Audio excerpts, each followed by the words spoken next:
Oke, halo, selamat siang Sobat Ginvest semuanya. Kita ketemu lagi dalam program Klinik Saham nih.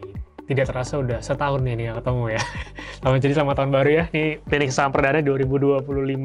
Tentunya kembali bersama kami tim Retail Research. Di sini ada saya pribadi, Andrea Alamsyah, dan ada pantau saya di sini ada Mas Mino. Halo Mas Mino. Halo. Oke, seperti biasa teman-teman, kalau ada yang ingin tanyakan, ada yang ingin mau konsul, mau curhat juga boleh, silakan ya. Di kolom komentar diketik aja pertanyaan ya, nanti kita ngobrol-ngobrol bareng. Tapi sebelum kita ke sesi Q&A tersebut, mungkin kita sedikit pembahasan juga market dulu ya, terutama di sesi 1 nih, dimana belakangan marketnya lagi lesu nih, Mas Pino. So far gimana nih sampai dengan detik ini nih Mas Pino, market? Ya, jadi memang tadi ya di sesi 1 indeks kita sempat bergerak positif sebenarnya di awal-awal perdagangan, tapi menjelang penutupan sesi 1 tadi akhirnya indeks ditutup melemah tipis ya, 3 poin atau 0,04%. Nah, dari sisi sektoral sendiri ini dari beberapa sektor ya yang membukukan pelemahan terbesar. Ini ada sektor bahan baku ya, 1,93%, kemudian disusul oleh sektor teknologi 1,06% dan konsumer non primer 0,61%. Sedangkan beberapa sektor yang kinerjanya positif ya, terutama di sesi 1 tadi, itu ada sektor energi yang menguat 0,97%, kemudian konsumer primer 0,45% dan sektor kesehatan 0,27%. Jadi itu sedikit statistik ya mengenai pergerakan market di sesi 1 tadi. Nah, di pembukaan sesi kedua untuk market sendiri ini masih berada di zona merah ya, bahkan pelemahannya ini agak sedikit membesar. Jadi ini kalau kita lihat memang beberapa saham big cap ya yang beberapa hari terakhir mengalami kenaikan ya, seperti Brand ini terkoreksi cukup dalam ya, jadi membuat indeks kita jadi mengalami tekanan. Kemudian kalau dari sisi basic material tadi kan sektor yang paling dalam adalah basic material ya. Kalau kita lihat per sektor itu ada per saham maksudnya. Ya. Itu penekannya itu ada dari saham Aman Mineral ya yang terkoreksi 4,31%. Kemudian juga ada TPIA yang terkoreksi saat ini itu di sekitar 3,28%. Nah, pergerakan indeks sendiri atau saham ya yang di market belakangan ini mungkin lebih banyak dipengaruhi oleh adanya isu-isu atau rumor terkait dengan emiten-emiten yang bakal masuk ke indeks MSCI ya. Jadi karena nanti di bulan Februari itu akan ada review ya untuk indeks MSCI, di mana akan diumumkan tepatnya pada tanggal 11 Februari dan efektif pada tanggal 3 Maret. Nah, ini saham-saham yang diisukan bakal masuk ini pergerakannya udah cukup lumayan ya di awal-awal tahun ini. Oke, mungkin itu Andre untuk sedikit review ya terkait dengan market. Next mungkin sesi pertanyaan atau sesi yang lain dulu. Ya, thank you Mas Vino atas ulasannya. Teman-teman boleh kalau emang udah mau bertanya-tanya, ada yang mau dibahas, boleh banget ya. Kalau memang market kita ini nampaknya masih rada-rada galau nih ya, belum kelihatan suatu pergerakan bullish yang solid ya, tapi tentunya peluang cuan itu akan selalu ada nih Mas Vino ya. Oke, silakan teman-teman kalau ada yang ingin bertanya ya, malu bertanya sesat di jalan pastinya, jadi silakan bertanya. Oke, ada pertanyaan banking, view-nya bagaimana nih, terutama untuk big bank sekali ya. Oke, banking sebenarnya juga masih downtrend ya. Oh, tapi mungkin hari ini ada sedikit rebound, jadi mungkin pada bertanya nih. Oke, saya sedikit ulas dulu mungkin secara tren belakangan ini ya untuk big bank khususnya ya, secara garis besarnya. So far sih untuk big banks cenderung memang sebetulnya ini masih downtrend ya, atau bearish tone ya teman-teman ya. Tapi yang mungkin bisa kita lihat dengan seksama lebih detail lagi bahwa harapannya sih penurunan ini udah cukup bottoming ya, sehingga bisa lebih membuka peluang terjadinya rebound tuh lebih cepat. Namun tapi untuk saat ini belum ada confirmation ya, baik itu dari saham-saham seperti BCA gitu ya, atau mungkin BMRI, BBNI gitu ya, dan juga BBRI gitu ya teman-teman. Dan kalau dilihat dari aksi net sell pun juga cenderung foreign ini masih cukup kencang juga ya, dari saham-saham big banks nih keluarnya, jadi memang cukup terpressure juga ya.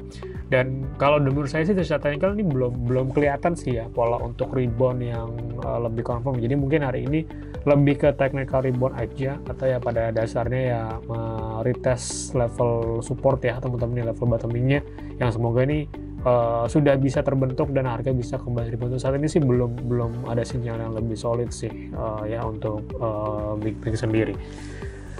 Ada tambahan Mas kalau ngomongin soal big banks nih? Ya, kalau ngomongin soal big bank sebenarnya memang kita melihatnya sebenarnya memang kalau dari sisi koreksi harga ya mungkin sudah price in ya segala sesuatu yang negatif ya terkait dengan emiten di sektor ini. Dan untuk trading memang belum terlalu mengajurkan dan lebih ke arah yang teman-teman mau invest kali ya. Jadi mumpung harganya lagi diskon ya, dan kita tahu untuk emiten perbankan ini sebenarnya dari sisi prospek ini masih cukup oke ya. Bahkan di tahun 2025 ini kita proyeksikan mungkin laba bersih per sahamnya masih akan tumbuh di kisaran sekitar 7-15%. Dan dari sisi dividen yield juga menarik ya, karena emiten-emiten perbankan ini kan selalu konsisten untuk membagi dividen, dan dividennya juga lumayan lah cukup tinggi. Nah, dengan kondisi saat ini ya menurut saya sih mungkin lebih ke arah ya teman-teman yang mau invest ya bisa dicicil untuk saham-saham big cap ya, karena dari beberapa rekomendasi untuk emiten perbankan, emiten perbankan ini masih direkomendasikan add ya untuk saat ini. Misalnya kayak untuk Bank Mandiri, dari tim riset kita itu merekomendasikan add, targetnya ada di 8.000. Kemudian BRI 6.000, kemudian BNI 6.500, dan BCA di 11.800. Jadi tentunya ini peluang yang cukup menarik, tapi lagi-lagi ya untuk teman-teman yang memang view-nya mungkin lebih ke medium atau long term ya. Jadi itu sih sedikit tambahan terkait dengan saham-saham di sektor perbankan, terutama perbankan big cap ya teman-teman. Ya, jadi mungkin untuk sinyal trading lebih ke wait and see dulu ya teman-teman ya, karena belum ada sinyal lebih confirm nih untuk harga betul-betul solid rebound. Tapi kalau untuk invest sekali lagi masih cukup ideal ya, tim riset kita pun juga masih rekomendasi add ya untuk saham-saham big banks tersebut. Oke, kita lanjut. Nextnya ada pertanyaan, awal tahun ini ada kemungkinan nggak The Fed bakal segera pangkas suku bunga? Oke, ngomongin soal suku bunga, kalau di awal tahun ini nampaknya belum ada sinyal ya, kemungkinan masih akan tetap gitu ya angkanya ya. Pada Desember lalu ya, ini sempat ada pernyataan yang cukup mengejutkan dari The Fed terkait dengan pangkas suku bunga acuan, di mana pada akhirnya itu membuat pelaku pasar sedikit kecewa ya, yang tadinya mungkin 2025 akan lebih agresif, bahkan bisa sampai 4 kali pemangkasan suku bunga acuan, tapi The Fed mensinyalkan hanya akan ada 2 kali gitu ya pemangkasan suku bunga acuan. Dan so far sih untuk awal-awal tahun ini sih belum ada ya.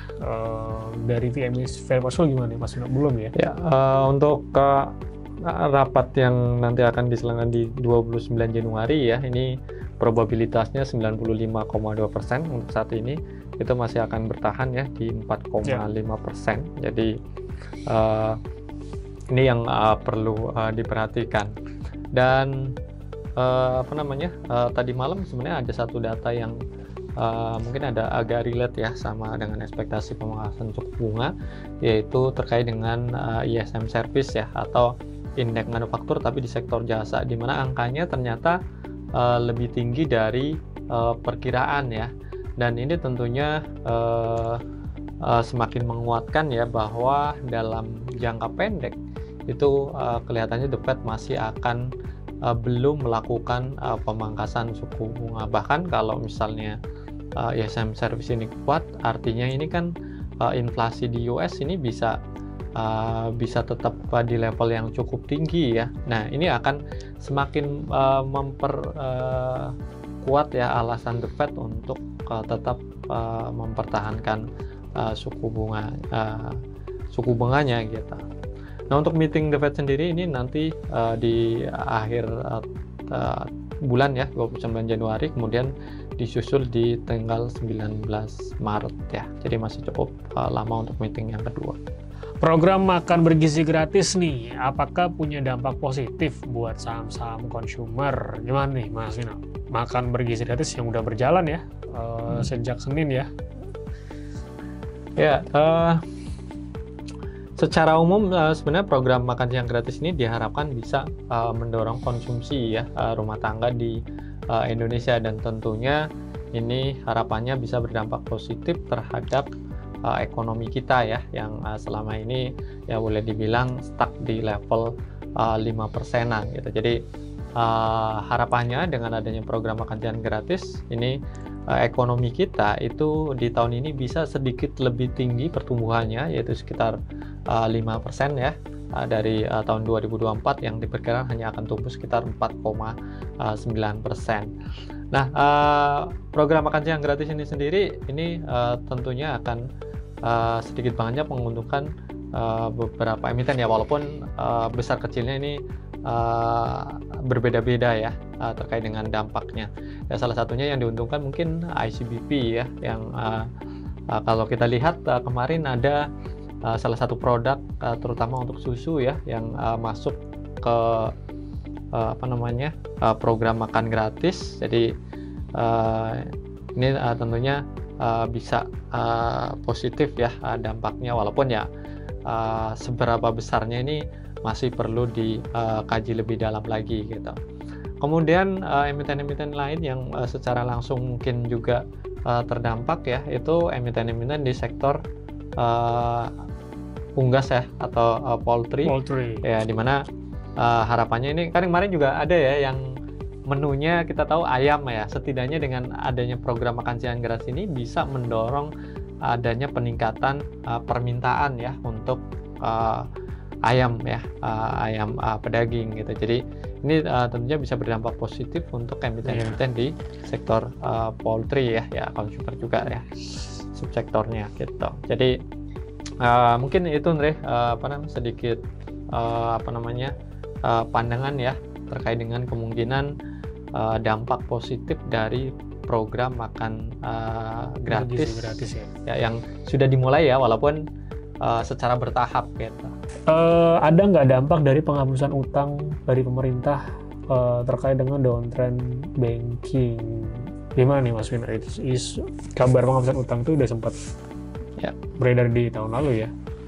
Ya, sebenarnya kalau terkait dengan program penghapusan utang UMKM ya, itu kan ada syarat dan ketentuannya ya. Jadi tidak semata-mata utang yang macet itu dihapus gitu, dan itu pun pemberlakuannya itu hanya sekitar 6 bulan ya, 6 bulan dengan syarat yang sangat ketat. Dan kalau berdasarkan hitungan dari tim riset kita, itu sebenarnya dampak ke emiten perbankan ya itu sangat kecil. Jadi kalau dibandingkan dengan total penyaluran kredit itu sangat minimal lah. Jadi harusnya ini dampak terhadap penghapusan utang itu akan sangat minim.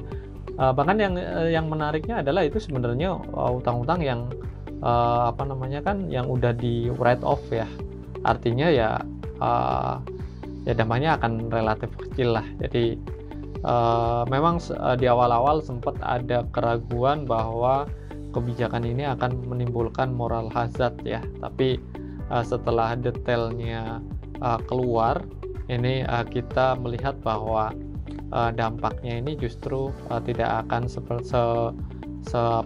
seperti yang dikhawatirkan di awal-awal gitu, terkait di awal-awal ketika program ini diumumkan oleh pemerintah gitu.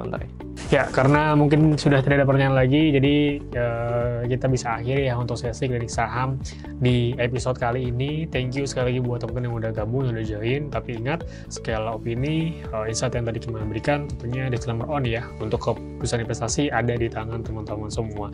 Nah, untuk lebih banyak lagi yang teman-teman dapatkan, mungkin ingin lebih terupdate ya, Anda bisa join di event kita lainnya seperti BTS setiap jam 8 pagi sebelum market buka tuh kita juga adakan live ya di Instagram, jadi join aja di situ, bebas tanya-tanya juga ya, mau konsultan juga bebas banget, jadi standby aja di Instagram pukul 8 pagi.